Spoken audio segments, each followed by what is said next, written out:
Bonjour, c'est Mélissa des enveloppes de Mélie. On se retrouve pour une nouvelle vidéo. Alors voilà, aujourd'hui nous sommes donc début novembre et on va établir ensemble mon budget pour ce mois qui arrive. Nous sommes aujourd'hui le lundi 4 novembre et donc je sais enfin combien je vais toucher, combien mon compagnon a touché également et je vais pouvoir établir mon budget pour ce mois. Vous savez que c'est un exercice que j'aime faire chaque début de mois parce que pour moi c'est beaucoup plus simple après d'avoir une vision globale de ce qui va réellement se passer au niveau budgétaire dans le courant du mois. Et ça tranquillise mon esprit. Voilà, je peux être sereine une fois que cet exercice a été fait et que je vois où mon argent va être placé et de quelle somme je vais disposer dans mes enveloppes. Alors c'est parti, tout de suite on démarre. Alors, comme d'habitude, je jette un petit coup d'œil à la liste des échéances annuelles. L'assurance de la voiture, je l'ai déjà payée le mois dernier, donc il n'y aura pas besoin de cette ligne-ci. Donc en novembre, nous avons l'assurance incendie, l'assurance vie. Le cadastre du mois dernier que je n'avais pas payé parce que c'était un petit peu juste, mais vu qu'au mois de décembre, on va toucher nos primes de fin d'année, etc., je vais la payer au mois de décembre. Je vais cela dit, écrire pour les prévenir que le paiement aura quelques jours de retard parce que je le payerai début décembre. Mais j'ai normalement jusque fin novembre pour le payer, donc ça ne devrait pas poser de soucis. Donc voilà, j'ai mon assurance incendie, donc mon assurance habitation et mon assurance vie pour ce mois-ci. Donc voilà, il faut que je tienne compte de ça pour élaborer mon budget. Alors, ça c'était le mois d'octobre. Et nous passons donc au mois de novembre. Je mets toujours celui-ci pour savoir à quel mois on en est. Hop! Et c'est parti, on va voir un petit peu. Alors, au niveau des revenus, mon compagnon a touché 2300 €. Moi, j'ai touché un petit peu moins ce mois-ci, c'est 1496 €. Parce que j'ai dû prendre 2 jours de congé sans solde pour le mariage de ma sœur. Au niveau des allocations familiales, ce sera 120 € comme d'habitude, mais je ne vais pas les compter dans le total ici, parce que comme d'habitude, c'est de l'argent qui reste sur mon compte bancaire pour pouvoir faire une commande de nourriture pour les animaux généralement. Donc 2300 plus 1496, nous sommes à un revenu de 3796 € ce mois-ci. Et donc tout de suite on va voir quelles seront mes dépenses fixes ce mois-ci pour savoir ce qu'il me restera dans mon reste à vivre pour mes petites enveloppes. Alors comme d'habitude le crédit de la maison ça ne change pas, 735 €, 47 € pour le crédit travaux, 900 € pour notre gros crédit de regroupement. Ça y est, il nous reste pile 2 ans à le payer et après celui-là, on n'en parle plus. Pour Proximus, on en est à 160 €. Mobistar, ce sera 70. Pour l'électricité, c'est donc Luminus plus notre crédit que nous avons fait pour les panneaux solaires. Et donc au total, on paye 365 €. L'assurance de la voiture, c'est 85 €. Oui, j'ai mis une fois, je mets des fois euros et puis les autres, je ne le mets pas. Hop, ce sera plus joli si je mets mon petit euro à chaque fois. Alors, au niveau des factures diverses, on en sera à plus ou moins 385 €. Hop, j'arrondis toujours un petit peu les montants vers le haut.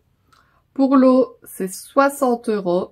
Pour la mutuelle et les assurances hospitalisation, 50 €. Netflix et divers, ça a déjà été payé.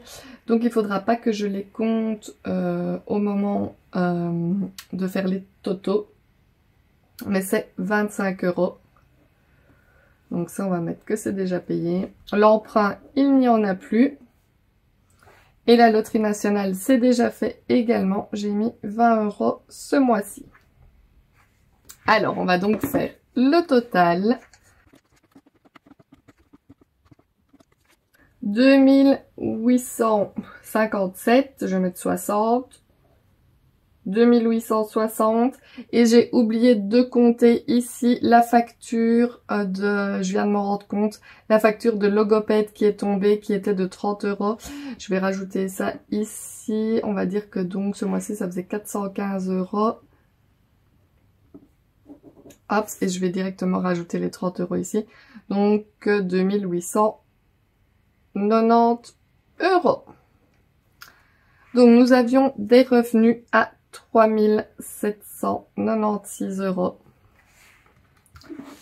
3796 moins les 2890. 2890.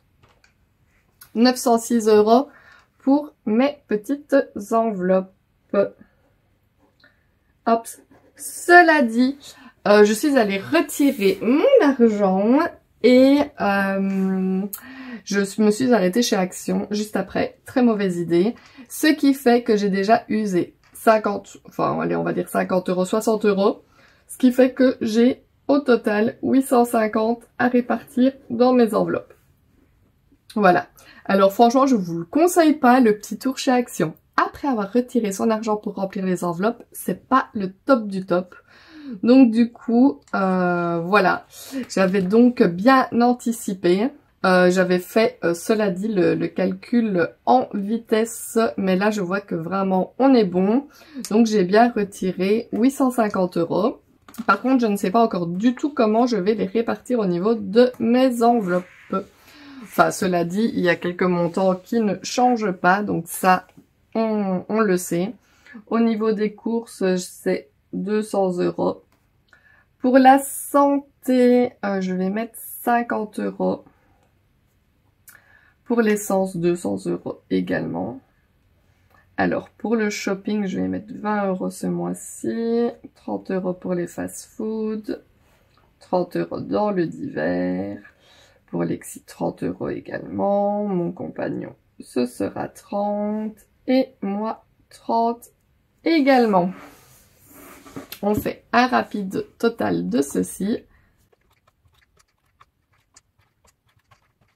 On en est à un total de 620 € au niveau de mes enveloppes du quotidien.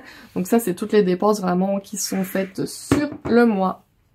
Donc j'avais un reste à vivre à 850 €. On enlève 620 € pour les dépenses variables. Ce qui fait qu'il me reste 230 € pour mes épargnes. Alors, qu'allons-nous faire? Vous savez que j'aime toujours remplir mon fonds de secours. Actuellement, il est à 250 €. J'aimerais vraiment rajouter 50 € pour le faire augmenter. Je vais déduire au fur et à mesure. Donc, on a 230. Je mets 50 dans le fonds de secours.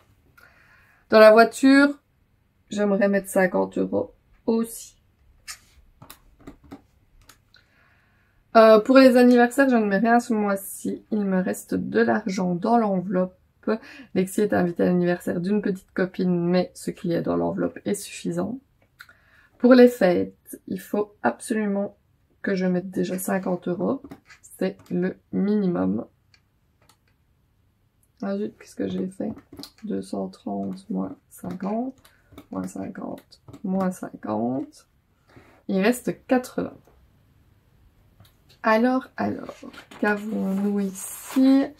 Maison, donc vacances, je ne mets rien. Maison non plus. École et stage, on va zapper ce mois-ci également. Donc, ce qui fait que j'ai 80 € à répartir entre loisirs et animaux.